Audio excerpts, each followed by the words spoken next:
बिस्मिल्लाहिर्रहमानिर्रहीम। हमारे कश्मीरी भाई जिन मुश्ताक साहब,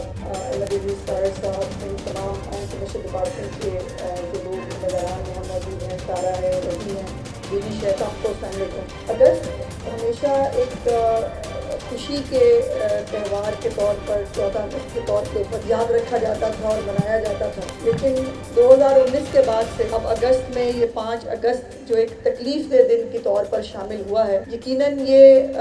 एक तरह से तकलीफ भी देता है, दूसरी तरफ से मोटिवेशन भी देता है कि कश्मीर बनेगा पाकिस्तान। ये जो एक नामुकम्मल एजेंडा रह गया था हमारा आज़ादी के वक्त, उसको मुकम्मल करने के लिए जो कुर्बानियाँ, जो तकलीफ, जो सोबतें हमारे कश्मीरी बहन भाई आज तक बर्दाश्त कर रहे हैं, इस 14 अगस्त की हर तकरीब से पहले इस 5 अगस्त को जो है वो तजदीद अहद के तौर के ऊपर हमें मनाना होता है। और आज जब मैं सुबह आई और मैंने ये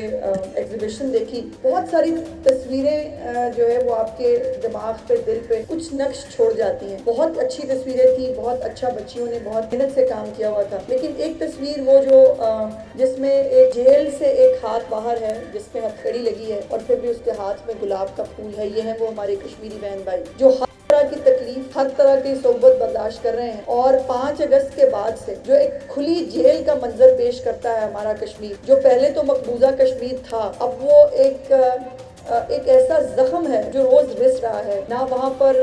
किसी चीज की आज़ादी मौजूद है। अभी मैंने इंजीनियर भाई से पूछा कि तस्वीरें, चूंकि जो बाकी तस्वीरें थी वो पुरानी थी, तो मैंने पूछा, मैंने कहा जी नई तस्वीरें आने का कोई, उन्होंने कहा कि नहीं, क्योंकि इंटरनेट बंद है, हर चीज के ऊपर कब्जा है, कोई नई तस्वीर जो है वो नहीं आ सकती। बुरहानुद्दीन वानी जैसा एक खूबरू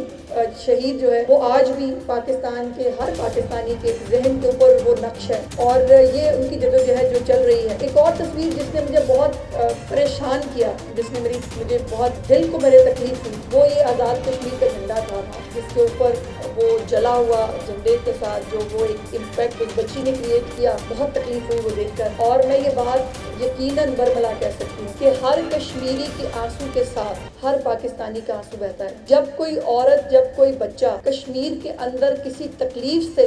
किसी शिद्दत से बिलबिलाता है, यकीन मानिए हमारे भी आंसू बहते हैं। हमें भी आज ये जो 5 अगस्त पे आज हम इकट्ठे हुए हैं, यहाँ पर मजम्मत तो करनी है जो 5 अगस्त 2019 को हुआ, जिस तरह से एक आईनी हुलिया बिगाड़ कर कब्जा करने की जो मकबूजा कश्मीर के ऊपर कोशिश की, उसकी मजम्मत तो करनी है। उसके साथ साथ इस अज़म का भी अयादा करना है कि कश्मीर के किसी भी बेगुनाह की तकलीफ, हमारे शहीदों का लहू, हमारी बहनों की जो इस्मत दरी की जो तकलीफ है, किसी को ना हम भूले हैं, ना किसी को भूलने देंगे। आज ये मुल्क की जो कदर, इंजीनियर भाई ने कहा, मुझे बहुत, और जो उन्होंने कहा कि लोग बातें करते हैं, लोग कहते हैं पाकिस्तान में क्या हो रहा है, बिल्कुल आप दुरुस्त कह रहे हैं। और यही तकलीफ है कि हमें पाकिस्तान की कदर जो है वो पूछे आज कश्मीरियों से, अपना मुल्क क्या होता है।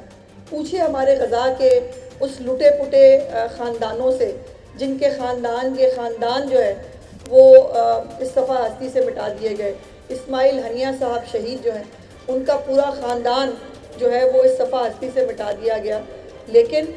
उनको, उनसे जो उस मुल्क की तड़प है, जो एक आज़ाद और ख़ुद मुख्तार मुल्क की जो ख्वाहिश है,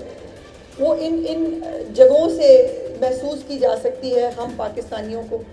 अपने मुल्क से, इस मुल्क की सबसे बड़ी रेड लाइन सिर्फ़ और सिर्फ ये मेरा मुल्क है, सिर्फ पाकिस्तान इस मुल्क की रेड लाइन है। सिर्फ जो 14 अगस्त है, मेरा मुल्क, उसका झंडा, उसकी सरजमीन, वही तारुफ है इस मुल्क का, उसको हमेशा रहना है। और हमें अपने इस मुल्क के लिए सियासतें होती रहती हैं, इख्तलाफात भी होते रहते हैं, लेकिन हमें अपने बीच के अंदर से भी उन लोगों को पहचानना होगा जो सियासत के नाम पर पाकिस्तान के ख़िलाफ़, वो माशी तौर पर जो है वो कोई साजिश हो, वो सियासी साजिश हो, वो कोई और तरह की साजिश हो, पाकिस्तान के इदारों को जो है वो कमज़ोर करने की साजिश हो, इन तमाम साजिशों को हम तमाम पाकिस्तानियों को मिलकर जो है वो देखना और समझना होगा। और हम अपने तमाम कश्मीरी बहन भाइयों के साथ इस जदोजहद में बिल्कुल शरीक हैं, शाना बशाना शरीक हैं। और पाकिस्तान का मुकदमा, कश्मीर का मुकदमा हमेशा पाकिस्तान की रियासत ने, पाकिस्तान की हुकूमतों ने, और मुझे खुशी ये है कि मेरी जमात और मेरी जमात के लीडर्स जो हैं वो कश्मीरी हैं, اور اس کا مقدمہ ہمیشہ جب بھی زوردار لڑا وہ مسلم لیگ نون اور اس کی لیڈرشپ نے لڑا، اور اب بھی جو میاں محمد شہباز شریف صاحب جو ہمارے وزیر اعظم پاکستان ہیں وہ ہر طرح سے ہر فورم کے اوپر اس کشمیر کا مقدمہ لڑ رہے ہیں، ہم سب ان کے پیچھے کھڑے ہیں، اور جب تک کشمیر پاکستان نہیں بنتا تب تک کی جدوجہد جاری رہے گی۔ ایک نعرہ ہم مل کے لگائیں گے، کشمیر بنے گا زور سے، اتنی آسانی سے انڈیا کو آواز نہیں جائے گی، کشمیر بنے گا، کشمیر بنے گا، پاکستان زندہ باد۔